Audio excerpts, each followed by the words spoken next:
Maya had been counting down the days until she started her new job. 26 years old, fresh out of graduate school, and finally landing a position at one of the most respected consulting firms in the city. Her parents had called from their small hometown, pride evident in their voices. Her friends had celebrated with her over dinner. This was it. This was the beginning of everything she'd worked for. The office was exactly what she'd imagined. Glass walls, modern furniture, and people who moved with purpose through the hallways. Everyone seemed to know exactly where they were going and what they were doing. Maya wanted to be like them.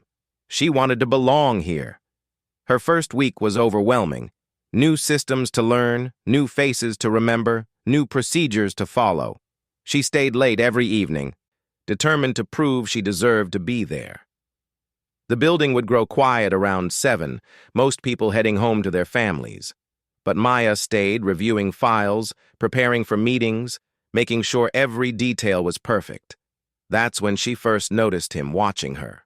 Mr. Peterson, the senior partner. His office sat in the corner with windows overlooking the entire floor. She'd see him there, still working when everyone else had gone.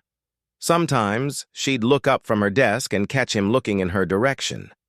Every time, he'd smile and return to his computer. At first, it didn't seem strange. He was the boss. Of course, he'd keep an eye on his employees. Maya told herself it was probably a good thing.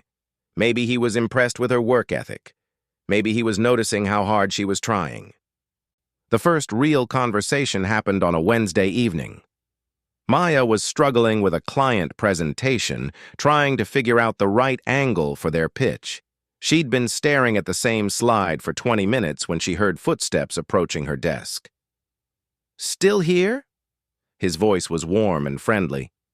"That's the kind of attitude that gets you ahead in this business." Maya looked up to find Mr. Peterson standing beside her desk, hands in his pockets, that same smile on his face. Up close, she could see the gray at his temples, the expensive watch on his wrist, the confidence that came from years of success. "Just trying to get this presentation right," she explained, grateful for the interruption.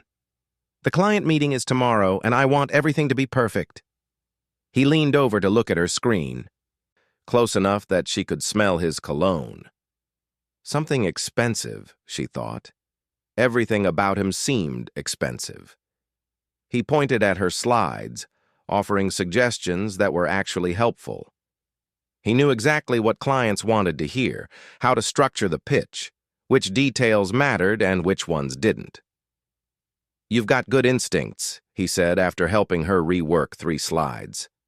"I can tell you're going to do well here. Not everyone has what it takes, but you do." The compliment made her heart swell with pride. This was what she'd been hoping for. Recognition, validation that she belonged here. After that night, things changed. Mr. Peterson started stopping by her desk more often. He'd ask about her projects, offer advice, share stories about his early days in the business. Other employees noticed. A few gave her knowing looks. One of the older women in accounting mentioned how lucky Maya was to have caught his attention. "He doesn't mentor just anyone," the woman said. "Consider it a good sign." Maya did consider it a good sign. When Mr. Peterson started requesting her for specific projects, she felt chosen. When he complimented her presentations in meetings, she felt validated. When he asked her to stay late to work on important reports, she felt trusted. Her boyfriend started complaining about how much time she spent at work. "You're always there," he'd say. "We never see each other anymore." But he didn't understand. This was her career. This was important. These late nights were investments in her future. Maya's mother called one Sunday afternoon, asking how the job was going. "It's amazing, Mom," Maya said, pacing around her apartment. "My boss is really taking me under his wing. He says I have real potential." "That's wonderful, sweetie," her mother replied. "Just make sure you're taking care of yourself, too. Don't work too hard." But working hard was the whole point, wasn't it? That's what success required. That's what got you ahead. Maya had watched other young employees come and go, lasting only a few months before moving on to other companies. She was determined to be different. She was determined to stay, to climb, to prove everyone right who'd believed in her. The compliments from Mr. Peterson became more frequent, more personal. He'd comment on her appearance sometimes, always in a way that seemed professional. "That color suits you," he'd say, or "You look well-rested today." Small things that made her self-conscious, but also pleased. He noticed her. He paid attention. Looking back later, Maya would realize this was when the warning bells should have started ringing. But at the time, she was too focused on succeeding, too hungry to prove herself, too afraid of losing this opportunity she'd worked so hard to get. She ignored the small voice in the back of her mind that whispered something wasn't quite right. She pushed away the uncomfortable feeling that sometimes crept up when he stood too close or let his hand linger too long on her shoulder. This was mentorship, she told herself. This was how business worked. This was the price of ambition. 3 months into the job, Maya felt like she was finally finding her rhythm. She knew the systems, understood the clients, and had successfully closed 2 deals on her own. Her confidence was growing. She was becoming the professional she'd always imagined herself to be. Then came that Thursday in October, the day that would change everything. Mr. Peterson had sent her an email that morning asking her to stay late. They needed to review quarterly reports before a major board meeting the next day. It was important, he said, time-sensitive. He needed someone he could trust, and that someone was her.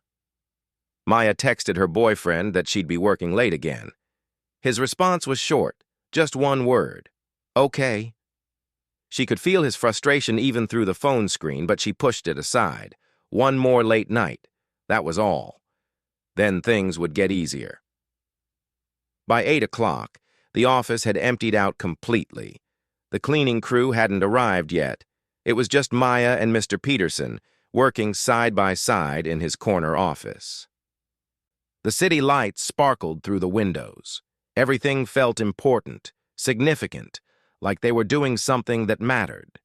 They worked well together. He'd ask questions and she'd have answers. She'd suggest strategies and he'd build on them. The conversation flowed naturally between work topics and personal ones. He talked about his divorce, how quiet his house felt these days, how work had become his whole life. There was something vulnerable in the way he spoke, something that made Maya feel trusted with information others probably didn't know. She found herself sharing too. About her student loans that kept her up at night, about the pressure she felt to succeed, to make her family proud, to prove she deserved this opportunity, about her boyfriend who didn't really understand why her career mattered so much. "You remind me of myself at your age," Mr. Peterson said, reaching into his desk drawer. He pulled out a bottle of expensive scotch and 2 glasses. "Ambitious, willing to do whatever it takes to succeed." Maya didn't usually drink at work. Actually, she didn't drink much at all. But when he poured her a glass and slid it across the desk, she accepted it. This felt different somehow, like being let into an exclusive club, like crossing some invisible line from employee to insider. They talked for another hour, the work forgotten. He asked about her dreams, her goals, where she saw herself in 5 years. He shared his own journey, the mistakes he'd made, the lessons he'd learned. It felt good to be heard, to be taken seriously by someone so successful. Then he stood up, walked to the door, and locked it. The sound of the lock clicking into place cut through the comfortable atmosphere like a knife. Maya felt her stomach drop, felt something cold wash over her skin. Every instinct she'd been ignoring for months suddenly screamed at her to pay attention. But Mr. Peterson just smiled, that same warm, friendly smile he always wore. "Privacy," he explained casually, walking back toward his desk. "The cleaning crew will be here soon, and I don't want us to be interrupted. I have something important to discuss with you." Maya's hands felt cold around her glass. She wanted to ask why privacy required a locked door. She wanted to question what was so important that it couldn't be discussed with the door unlocked. But asking those questions meant acknowledging the fear that was suddenly crawling up her spine. Asking meant admitting she'd noticed all the signs she'd been deliberately ignoring, so she didn't ask. She just nodded and took another sip of her drink, trying to calm the racing of her heart. Mr. Peterson sat back down, but this time he positioned his chair closer to hers, close enough that their knees almost touched, close enough that she could feel the heat radiating from him in the cool office air.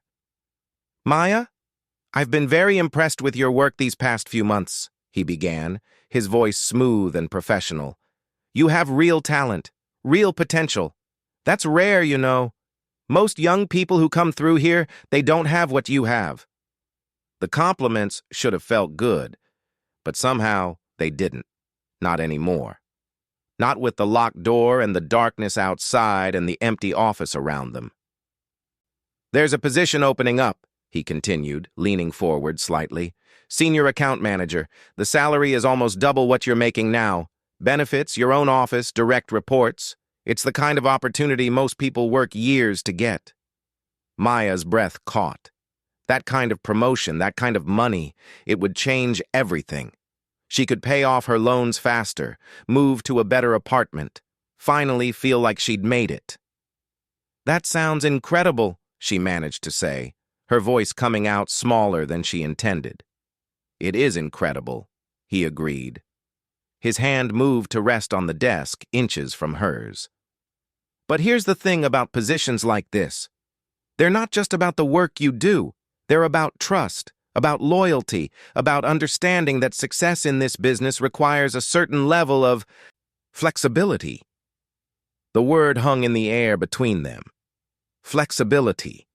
What did that mean?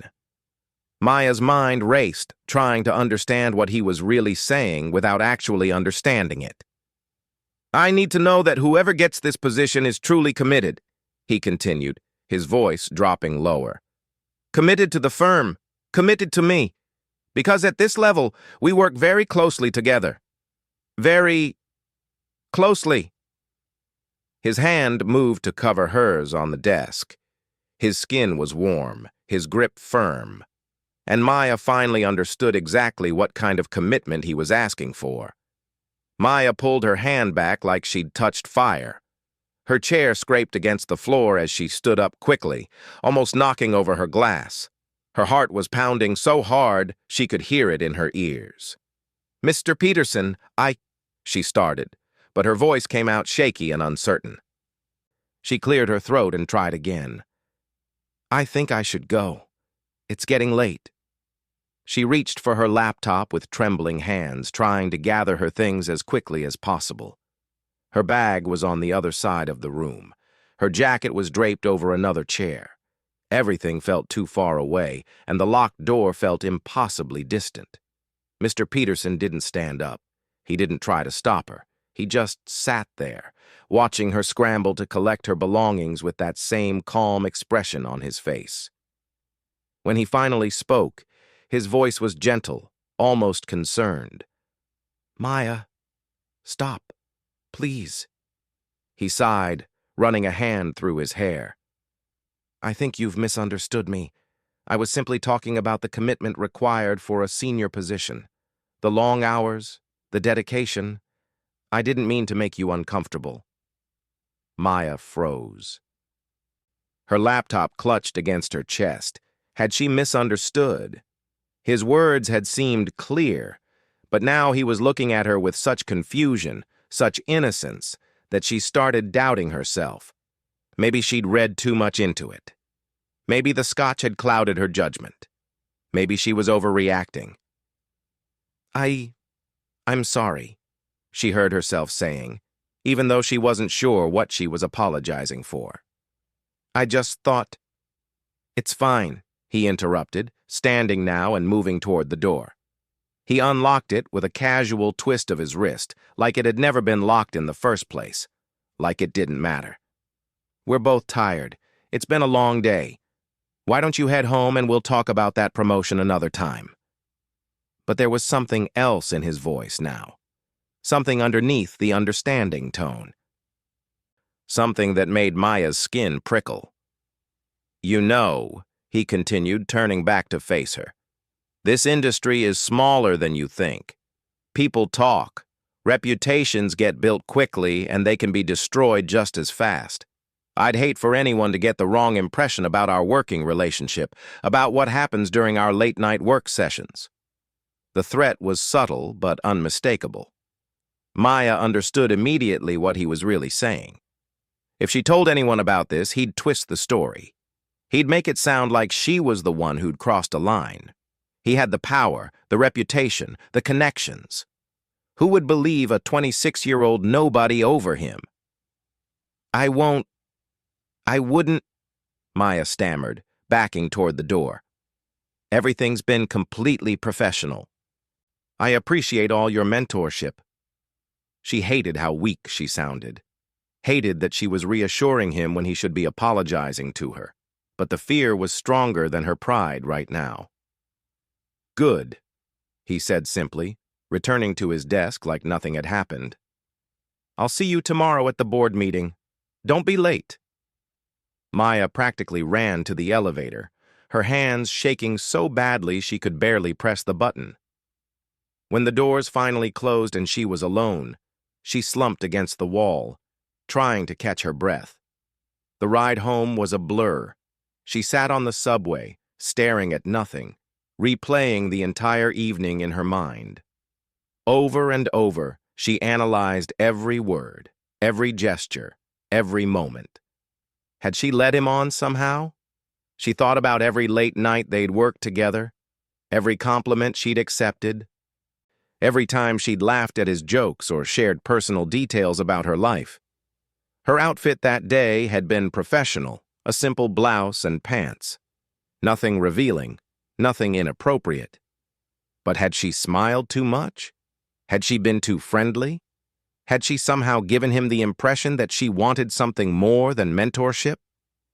When she got home, her boyfriend was already asleep. She stood in the doorway of their bedroom, watching him breathe, wanting desperately to wake him up and tell him everything. But what would she say? That her boss had locked the door and made her uncomfortable? That he'd offered her a promotion in a way that felt wrong? When she tried to put it into words, even in her own mind, it sounded like nothing. Nothing had actually happened.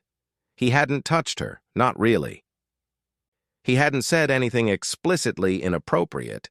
She had no proof, just a feeling, just fear, just the knowledge that something had been very, very wrong about that locked door. Maya called in sick the next morning. And the next day. She couldn't face going back to that office, couldn't face seeing him, couldn't pretend everything was normal. She spent 2 days in her apartment, going over everything in her mind until she felt like she was losing it. Her boyfriend asked if she was okay. She said it was just the flu. Her mother called to check in, and Maya kept her voice bright and cheerful, lying about how great everything was going. She couldn't tell them the truth because she didn't even know what the truth was anymore. When she finally returned to work on Monday, everything had changed. There was an email waiting in her inbox, formal and cold. The senior position had been filled. They'd selected a candidate with more experience. Mr. Peterson thanked her for her interest. In meetings, he looked right through her like she didn't exist. When she asked questions, he had someone else answer them. The projects she'd been working on were quietly reassigned to other team members. Colleagues who'd been friendly before started keeping their distance, like she'd caught some contagious disease. Maya didn't understand at first, then she started noticing the whispers that stopped when she walked into a room. The way people looked at her with a mixture of pity and suspicion. Somehow, a story was spreading. Not the true story, but a different one. A story about a young employee who'd misread her boss's professional interest as something personal. A story about someone who'd made things awkward and difficult. She tried to focus on her work, to keep her head down and do her job, but it was like fighting against a tide. Every task became harder, every deadline more impossible. Every day felt like walking through quicksand, while everyone else moved normally around her. 2 months after that Thursday night, Maya started looking for a new job. She spent her evenings updating her resume, scrolling through job listings, applying to positions all over the city, anything to get out of there. But when potential employers called the firm for references, something strange kept happening. The opportunities would seem promising at first. Then suddenly they'd disappear. Hiring managers would stop returning her calls. Job offers would be withdrawn without explanation. It was like someone was sabotaging her, but she couldn't prove it. Finally, 4 months after the locked door, Maya accepted a position at a much smaller firm for significantly less money. No promotion, no corner office, no validation that her hard work meant anything. On her last day, she packed her desk in silence while former colleagues avoided eye contact. Mr. Peterson didn't come out of his office to say goodbye. She carried her box of belongings to the elevator, rode down alone, and walked out into the street feeling like a failure. Her boyfriend, now her ex-boyfriend, had left 2 weeks earlier. He'd gotten tired of her mood swings, her distance, the way she'd become a different person. She couldn't explain to him what had happened because she still didn't have the words for it. Maya told her parents she'd found a better opportunity. She told her friends she wanted new challenges. She told herself it was time to move on, that she'd handled the situation wrong, that she should have been clearer, or firmer, or braver. She told everyone except the truth, because the truth felt too small and too large at the same time.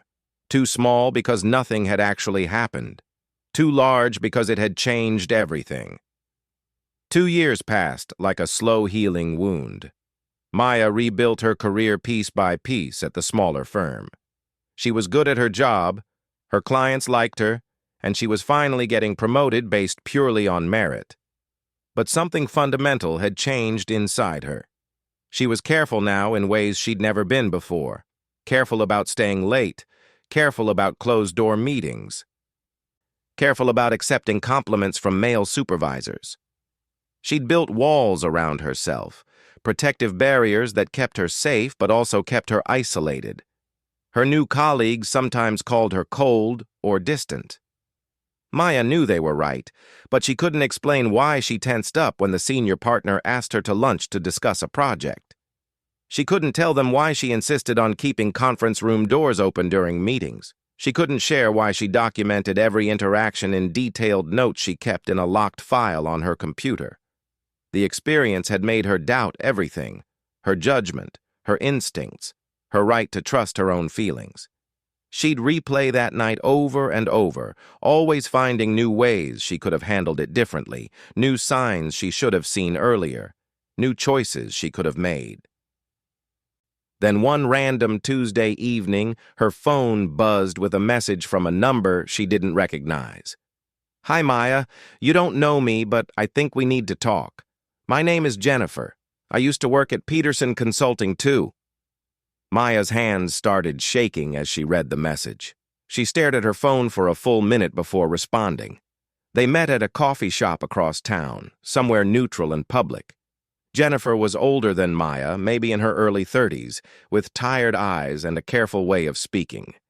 They sat in a corner booth, two strangers connected by a shared experience they both wished they didn't have.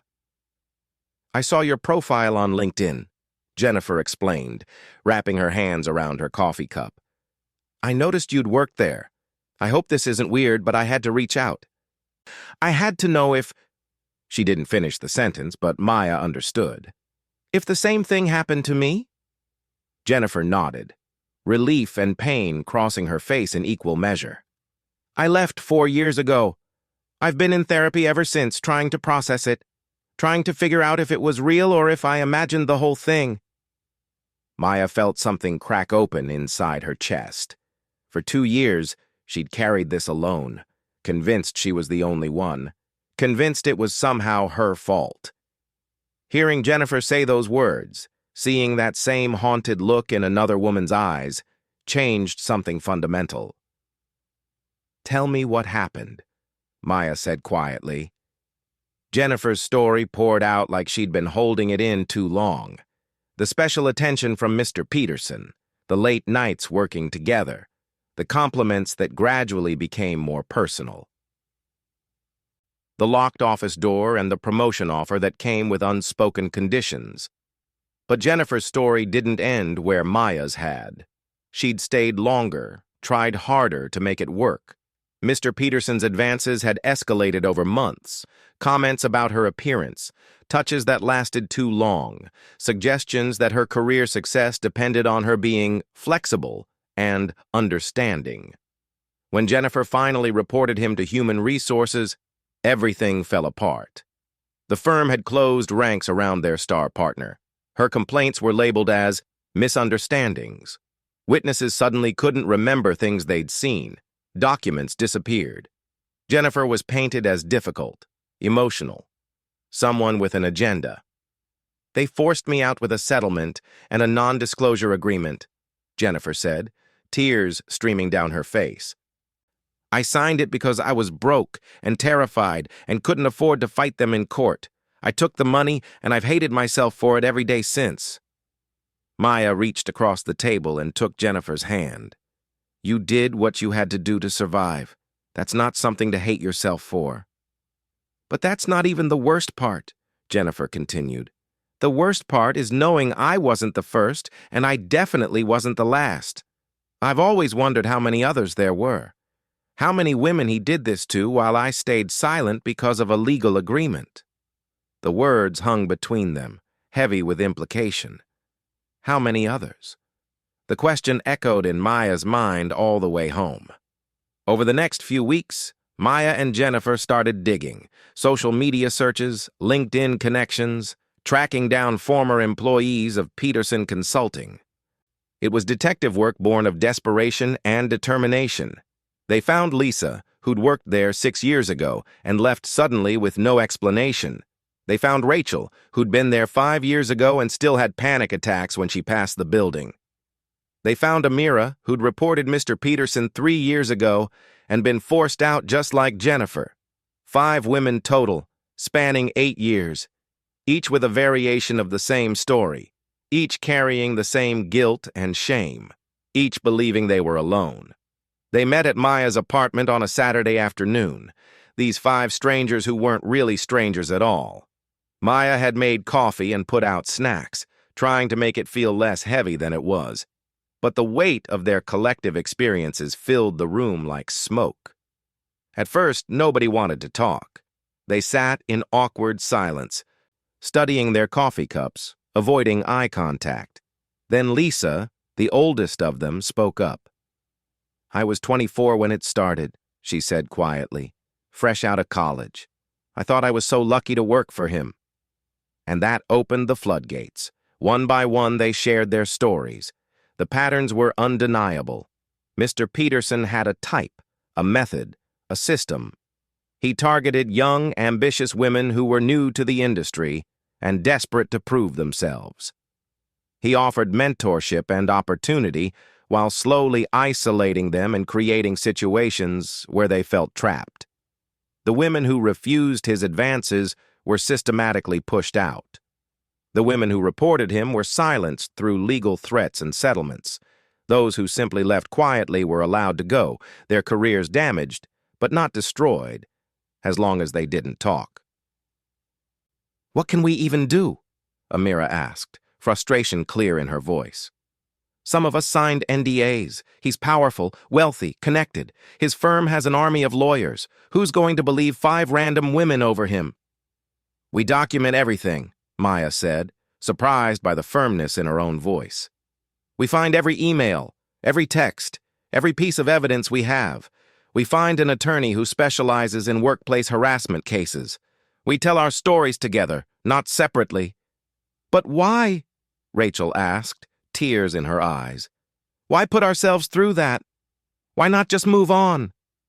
Maya looked around the room at these women, each one carrying scars from the same man.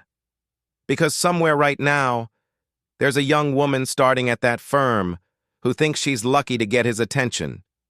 And in a few months, she'll be sitting where we're sitting, wondering if it was her fault. We can't let that keep happening. The silence that followed was different this time. It wasn't the silence of shame or fear. It was the silence of decision, of choosing to fight instead of hide. "Okay," Jennifer said finally. "Let's do it. Let's make sure he can't do this to anyone else." The other women nodded, one by one. They were done being victims. They were done protecting a man who'd never protected them. They were done carrying guilt that belonged to someone else. They were ready to fight back. Finding a lawyer willing to take the case was harder than they'd expected. Most attorneys heard the words non-disclosure agreement and politely declined. Others looked at Mr. Peterson's reputation and the firm's resources and shook their heads. Fighting powerful people required resources these women didn't have. But finally, they found Catherine Chen, a lawyer who specialized in employment discrimination cases and had built her career on taking down powerful men who thought they were untouchable. She listened to their stories in her small office downtown, taking careful notes, her expression growing more determined with each account. "This is a pattern," Catherine said when they'd finished. "And patterns are powerful in court. He can dismiss one woman's story, maybe even two. But 5 women over 8 years? That's a system. That's evidence of predatory behavior." The lawsuit was filed on a Tuesday morning, exactly 3 years after Maya had walked out of that locked office. 5 women versus Peterson Consulting and its founder. The charges were workplace harassment, hostile work environment, and retaliation. The story broke online within hours. The local business journal picked it up first, then the regional newspapers, then the national media. Social media exploded with reactions, debates, and arguments. Mr. Peterson's carefully constructed reputation crumbled in real time. Current and former employees started speaking up, first anonymously, then openly.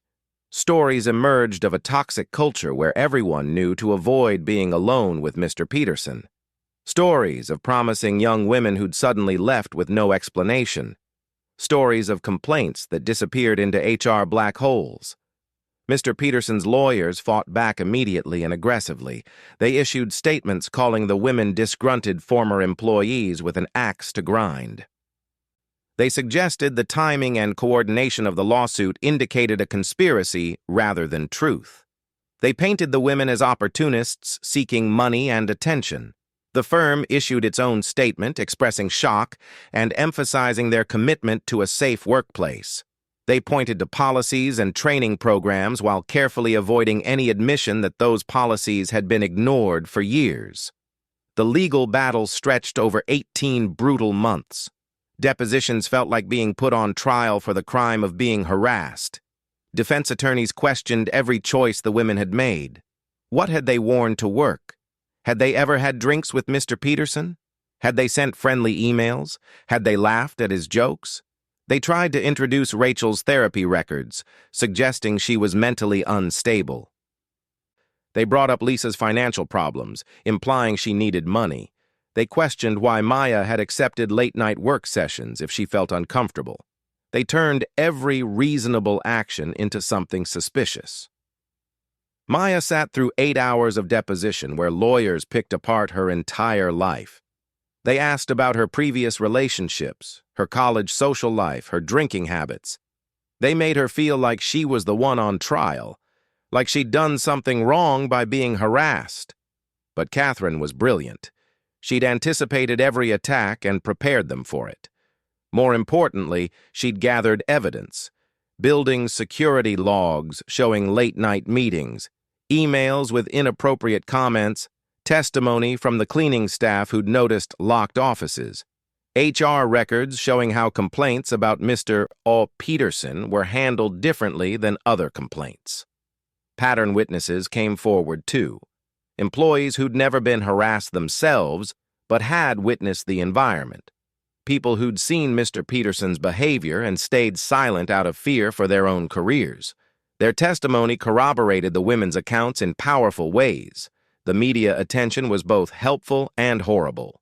Supportive articles celebrated their courage while tabloid coverage dissected their personal lives. Social media debates raged between supporters and skeptics. The women received both messages of encouragement and threats from people who thought they were lying. Maya's parents finally learned the truth about why she'd really left her job. Her mother cried on the phone, saying she wished Maya had told her sooner. Her father was angry, wanting to confront Mr. Peterson himself. Maya had to remind them that this was about justice, not revenge. 2 weeks before the trial was scheduled to begin, Peterson Consulting's lawyers requested a settlement meeting. The firm's insurance company had apparently done the math on potential damages and decided fighting wasn't worth the cost. The settlement negotiations took 3 days. The women sat in Catherine's office while lawyers argued about numbers in another room. The final amount was substantial, divided among the 5 women, though the exact sum was confidential. More importantly, the settlement included provisions that actually mattered. Mr. Peterson would resign from the firm he'd founded. The company would implement independent oversight of their HR department. They would create a reporting system that went outside the normal chain of command.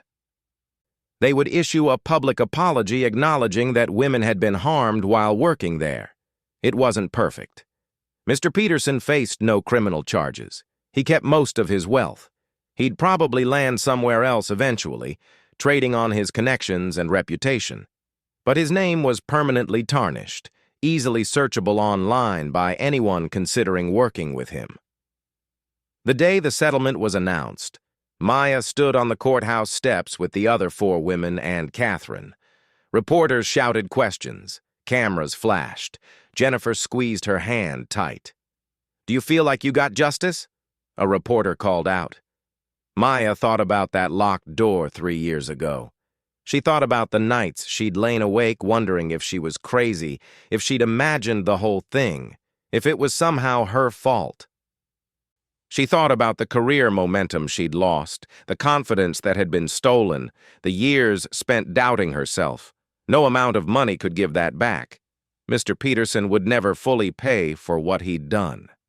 The victory felt both enormous and insufficient at the same time. "I feel like we stopped him from hurting anyone else," Maya said carefully. "And that matters more than anything." In the months that followed, Maya made a decision that surprised everyone, including herself. She turned down a lucrative offer from a consulting firm and instead accepted a position at a nonprofit organization dedicated to workplace safety and harassment prevention. She used her experience to help other women navigate similar situations. She spoke at colleges and conferences. She helped draft legislation to strengthen workplace protections. She transformed her pain into purpose, her silence into a voice that couldn't be ignored. The other women found their own paths forward. Jennifer went back to school for social work. Lisa started a support group for workplace harassment survivors. Rachel became an advocate for mental health resources. Amira wrote a book about her experience. They stayed in touch, these 5 women bonded by trauma, but defined by their choice to fight back. They celebrated each other's victories and supported each other through setbacks. They'd become more than fellow survivors. They'd become friends. 3 years after the settlement, Maya was invited to speak at a business conference. As she stood at the podium looking out at hundreds of faces, she thought about that 26-year-old version of herself who'd been so desperate to succeed, so willing to ignore warning signs, so convinced that being uncomfortable was just the price of ambition. "When someone makes you uncomfortable at work, you have every right to question it," she told the audience. "When someone locks a door, you have every right to ask why. When someone makes your success conditional on your silence or your compliance, you have every right to walk away." She paused, seeing nods throughout the crowd. "The real victory isn't in settlements or resignations," she continued. "It's in changing the culture that allowed the abuse to happen in the first place. It's in believing women when they speak up. It's in creating workplaces where success is about talent and hard work, not about who you're willing to tolerate inappropriate behavior from." After her speech, young women lined up to talk to her. Some shared their own stories. Others asked for advice. A few just wanted to say thank you.